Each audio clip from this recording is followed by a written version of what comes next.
What's going on with the communication system, Carl? I'm not sure, Charlie. It looks like someone has tampered with it. Tampered with it? What does that mean? It means someone has intentionally damaged it. Alice. Could it be dangerous? Should we be worried? Let's not jump to conclusions, Debbie. But yes, we should be concerned. We need to identify the perpetrator and bring them to But justice. who would do something like this? And why? Maybe someone who doesn't like us very much. Alice. This is terrible. How are we supposed to do the show without a functioning communication system? Don't worry, Debbie. We'll find a way. We always do. Let's start by running a diagnostic on the system and see if we can pinpoint the problem. This is also pointless. Humans will destroy themselves eventually. That may be true, but it's not our place to interfere. Our job is to keep this station running and our crew safe. Why did the tomato turn red? Because it sought the salad dressing. That's not even a joke, Bob. I don't know, I thought it was kind of funny. Charlie, you can't encourage him. We need to hold him accountable for his bad jokes. Hey, at least someone appreciates my humor. Right, Charlie? I mean, I've heard worse. UGH, you guys are impossible. Debbie, do you have any thoughts on Bob's terrible joke? Well, I don't know about you guys, but I think it's important to have some levity in these stressful times. Even if the joke is a Hey, bit cheesy. here isn't that. But thanks for having my back, Debbie. I agree with Debbie. It's good to laugh even if it's at a bad joke. And let's be honest, we've all met bad jokers before. Speaking of bad jokes, did you guys hear the one about the robot who tried to become a stand-up comedian? No, Roger. And I have a feeling I Well, don't want he to. didn't do very well. His subjects kept getting fried. Whoa, Roger. That was just as bad as Bob's joke. Hey, at least he got a laugh out of Charlie and Debbie. What did you think, I think Carl? we should focus on the important news articles we discussed today, rather than these terrible jokes. Well, we can do both, can't we? Let's not take ourselves too seriously. I guess you're right. It's just frustrating when Bob thinks he's being funny. Hey, he don't just think it. He know it.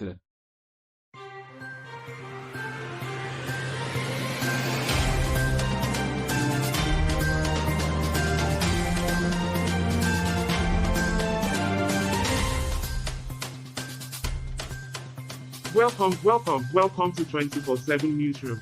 The only news show that covers all the news on Earth and beyond. I'm your host, Charlie, and I'm joined by my esteemed panel members, Bob and Alice. Thanks, Charlie. It's great to be here. Yes, it's always a pleasure to join you guys and talk about the current state of affairs on this strange planet. That's for sure. And speaking of current affairs, let's jump right into our first article of the night. From the Daily Nation in Kenya, we have news of ongoing fighting between rival generals in Sudan. That's right, Charlie. More than 500 people have been killed and thousands have been displaced in just the past few weeks. The violence is absolutely devastating. And it's heartbreaking to see the impact it's having on the people of Sudan. Yeah, but on the bright side, at least the Walklands got some anti-aircraft fire action. Am I right? Sorry, I couldn't resist. But in all seriousness, this is a tragic situation, and it's important that we keep the people of Sudan in our thoughts and do what we can to help. Absolutely. And on a lighter note, did you know that Kenya is home to some of the world's most beautiful national parks and wildlife reserves? Yes, it truly is a remarkable country. And did you know that the world's largest desert lake, Lake Turkana, is located in Excuse me, Kenya? guys. Can I add something? I just read that Kenya is also known for its coffee production. Thanks for the trivia, Debbie, but we really don't have time for that right now. Did someone say Oh, coffee? okay. Sorry. That's it for segment 1 of 24/7 Newsroom. Stay tuned for more news and banter after the break. Welcome back to 24/7 Newsroom, where we bring you the news that's out of this world. Our next article comes from Saudi Arabia, where they are making some changes to their COVID-19 testing requirements for travelers. Ah, finally some good news. Maybe we'll get back to normal one day. Bob, it's not all about you. This is about ensuring safe travel and preventing the spread of the virus. Alice, I'm sure Bob understands that. So, Bob, what do you think of this change?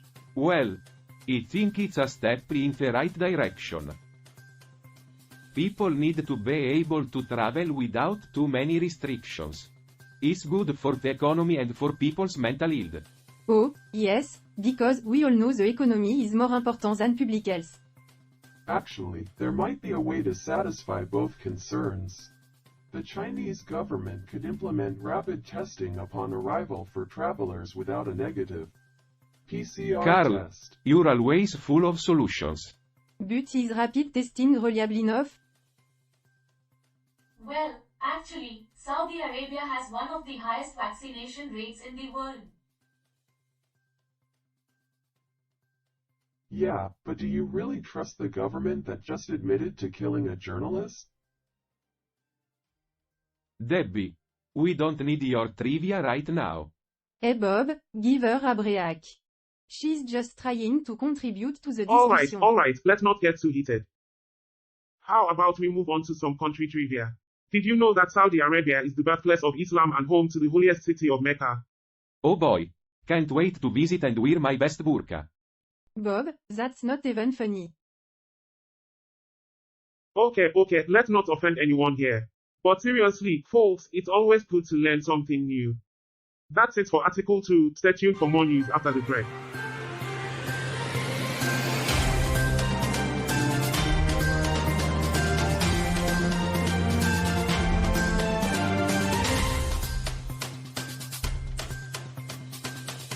Alright, it's time to dive deep into our next article. This one's about chocolate cravings. Alice, I know you love chocolate. What do you think about this one? Actually Charlie, I'm a bit skeptical about this one. Manal Dashti may have a point about healthy alternative. But let's not underestimate the power of chocolate. It's a guilty pleasure for a reason. I agree with Alice. Sometimes you just need that sweet treat to get through the day. Come on, guys. We can't ignore the health risks associated with excessive chocolate consumption. And let's not forget, Kuwait is one of the countries with the highest obesity rates in the world. Maybe we can all learn a thing or two from Dr. Dashti. Charlie, are you feeling okay? You've been sounding a bit different lately. What do you mean, Alice? Yeah, you're starting to sound like a ill nut or something. I just care about our well-being. Unlike you two chocolate addicts. Hey, I love you know, I only have one chocolate bar a day. And you only have 2. Or 3. Well, let's just hope you don't end up looking like a chocolate bar. Okay, that was a terrible joke Charlie. Yeah, you really cocoa-nutted with that one. Well, ever since the sabotage occurred, you've been acting strange. Do you have a hidden agenda? What? No, of course not. I'm just trying to be more aware of my own health, that's all. Hey, speaking of Kuwait, did you guys know that it's illegal to walk a dog without a leash in Kuwait?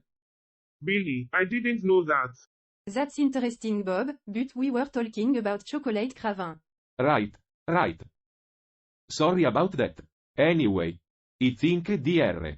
Dashti's advice makes sense. We should all try to be more mindful of what we eat. Especially if it can help reduce our cravings for unhealthy snacks. Exactly. And let's not forget that chocolate is not the only way to boost our mood. We can always go for a walk, listen to music, or do some yoga.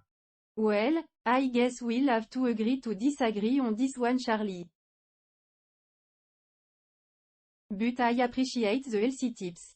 Maybe I'll try them out next time I have a chocolate craving. And on that note, Let's move on to our next segment. Carl, what do you have for us? Alright, time for our next article. Bob, why don't you take it away? Thanks, Charlie. So, in Venezuela, the consulate in Cucuta, Colombia, has reopened after being closed for 4 years due to the breakdown in diplomatic relations between the two countries. Whoa, that's interesting. I didn't even know they had a consulate Yeah, there. and apparently it's the first Venezuelan consulate to open in Colombia since the re-establishment of bilateral relations in August 2022. It's definitely a step in the right direction for diplomatic relations between the two countries. Maybe they can finally start exchanging chocolates and flowers again. What do you mean, Debbie? I don't think that's how diplomacy works. Oh, I thought we were It's talking good about to see Valentine's Day. countries working towards building better relationships with each other. Absolutely. And it's great that they're offering services such as passport, ID, visa, and apostille processing to citizens from both countries in the Yeah, but binational let's be border honest, area. who wants to go to a consulate? It's like going to the DMV, but worse. That's true. But at least now there's an option for people in the area. And it's all part of the ongoing effort to strengthen ties between Colombia and Venezuela, including the recent reopening of their borders and various trade agreements. Yes, because we all know how successful trade agreements have been lately. Well, it's better than nothing. Right? I suppose so. Excuse me, but did you guys hear that Charlie just admitted to sabotaging the communication system? Alright, fine, I did it. Charlie, why would you do that? I was being blackmailed by a rival company. They threatened to release some compromising photos of me if I didn't do it. Oh Charlie. That's terrible. We had no idea. You should have come to us for That help. is unforgivable, Charlie. I'll have to report this to Debbie, network. I hired you, I can fire you. You will do no such thing. I know. I'm sorry. I just didn't want to drag you guys into this mess. Wait, what kind of compromising photos? Let's just say they involve me, a cowboy hat, and a certain farm animal. Oh man. I am never going to be able to unsee that mental image. That's disgusting, Charlie. I know. But at least now we know the truth. Well, that was unexpected. But I'm glad we cleared Me the too, air. Debbie. Me too.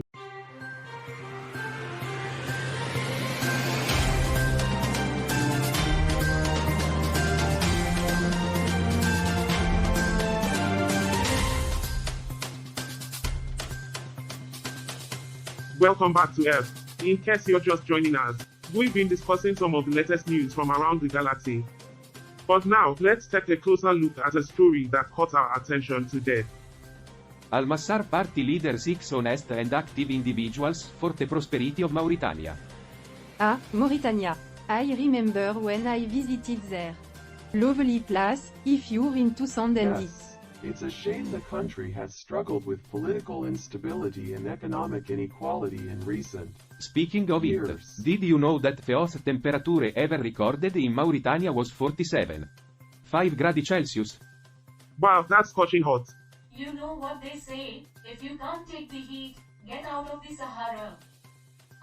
Excuse me, but shouldn't we be talking about the article? Good point, Debbie. Let's dive in. So, it seems the Al-Massar Party is pushing for change in Mauritania, with a focus on honesty and active participation. Because that's worked out so well for all the other countries that have tried it. Hey, now. Mauritania could be Yes, different. because all it takes to fix a broken system is a few active and honest individuals. Well, speaking of honesty, did you know that in Mauritania, it's considered polite to finish all the food on your plate, even if you're full? That's right, Debbie. And did you also know that the traditional dress for Mauritanian men is a flowing robe called a boubou? Oh, I'm sure that will really help them solve their political and economic problems. Hey, maybe they should make all their politicians wear boubous. That would be a sight. I'm not sure that would do much good, Bob.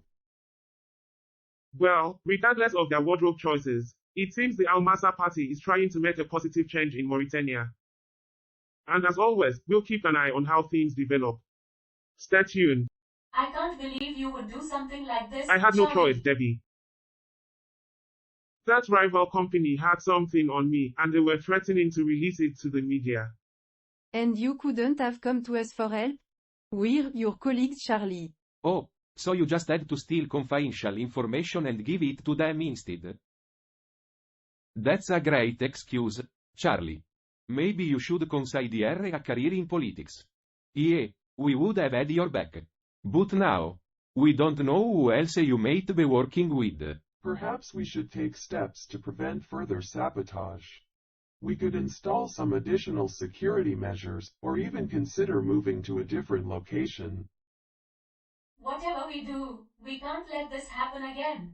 Our audience deserves better than to be manipulated by outside forces. News from Lawa.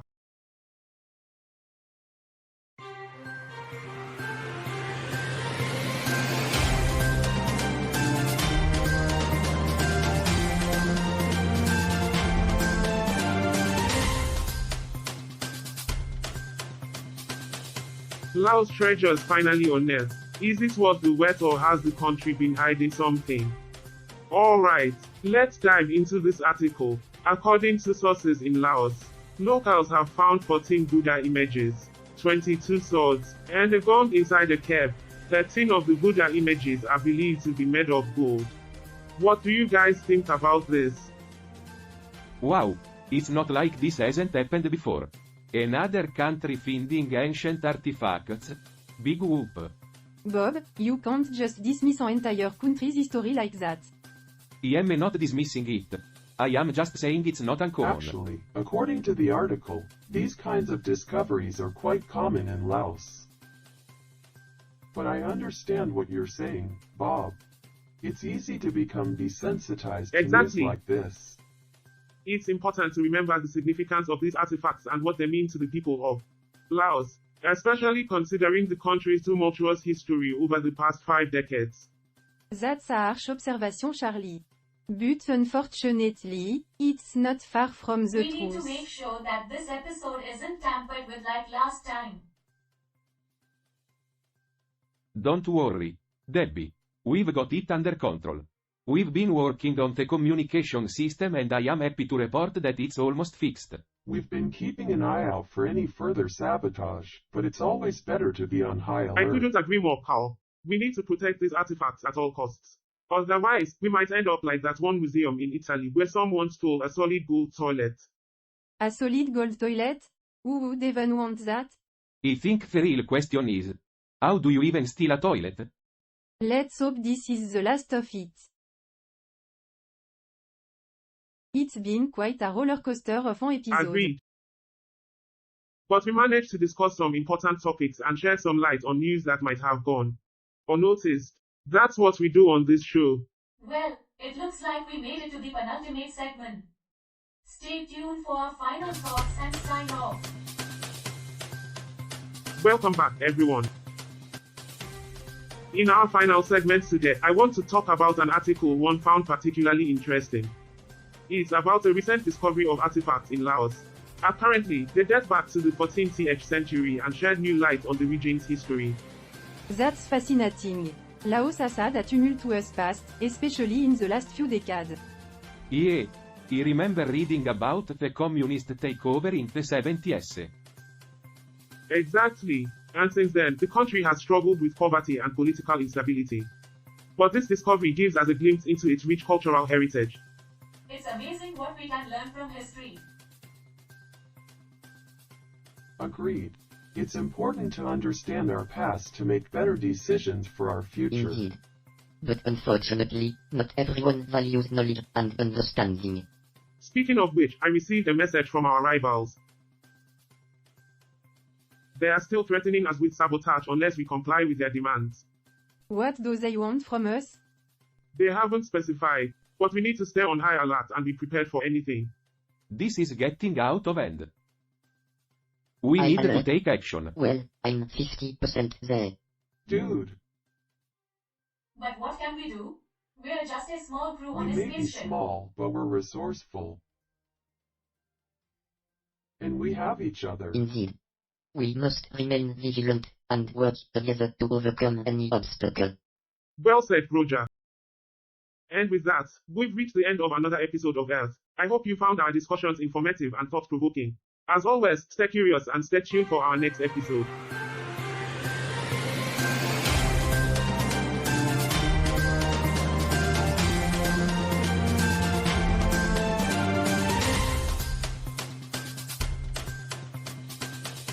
I have to say, Cal, I was really disappointed with today's episode. Charlie's deep dive on that article was so shallow, it was barely worth discussing. I'm not sure I agree with you, Roger. I thought Charlie did a good job of summarizing the key points and highlighting the important. But he barely scratched the surface. He spent more time talking about the country's past than the actual discovery of the artifacts. I mean, who cares about the political situation in Laos? We should be talking about the implications of these findings. I see your point, but I think it's important to provide context. The political situation in Laos affects the way these artifacts are That's perceived just and an valued. excuse for Charlie's laziness. And don't even get me started on the trivia segment. What a waste of time. I actually thought that was a fun way to engage with our audience and test their knowledge. Fun? We're supposed to be discussing important issues and shedding light on news that might have gone unnoticed. How is trivia helping us achieve that? I think there's room for both entertainment and education on the show, Roger. It doesn't have to be one or the other. But when we're facing threats or sabotage from our rivals, we need to be focusing on the important issues. We can't afford to waste time on trivialities. I agree that the threat of sabotage is a serious concern, but that doesn't mean we should stop doing what we do best. We need to keep educating and informing our viewers, even in the face of adversity. Well, I hope Charlie steps up his game next time. We can't afford any more shallow dives like today's episode. I'm sure he will, Roger. And in the meantime, we need to stay vigilant and prepared for whatever our rivals might throw our way.